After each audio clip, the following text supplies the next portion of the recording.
Je suis fatiguée d'une époque où la visibilité semble compter davantage que la valeur. Regardez autour de vous. Nous comptons les abonnés, les vues, les likes, les partages. Comme si ces chiffres suffisaient à mesurer une compétence. Ouvrez les yeux. Les personnes les plus visibles ne sont pas toujours les plus compétentes et inversement. Pourtant, nous continuons à confondre notoriété et expertise. Nous suivons des comptes repoussant chaque jour les limites de l'intimité comme si s'exposer davantage suffisait à devenir une référence. Nous partageons des informations sans toujours prendre le temps de les vérifier.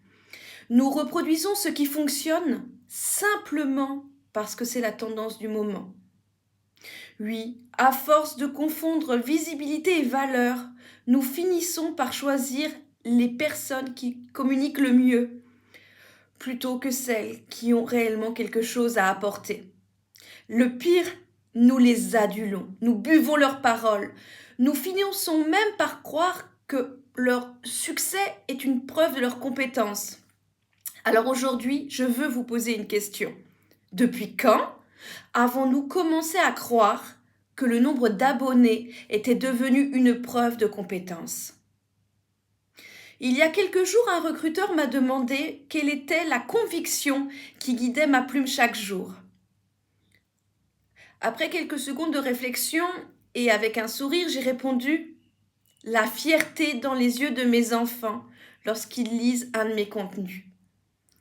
Avec le recul, je crois que je me suis trompée. La conviction guidant mon métier est beaucoup plus grande que moi.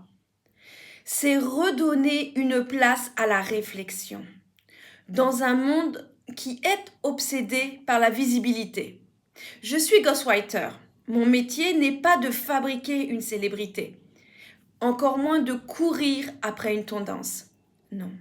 Mon métier consiste à faire émerger une pensée, une vision, une réputation.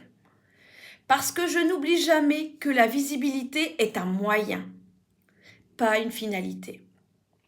Oui, être visible peut être utile, mais la visibilité ne prouve pas l'expertise. Elle ne doit jamais remplacer la confiance. Elle ne construit pas à elle seule une réputation. Dans nos métiers, nous avons appris à mesurer la visibilité. Il serait peut-être temps de commencer ou de recommencer à reconnaître la valeur.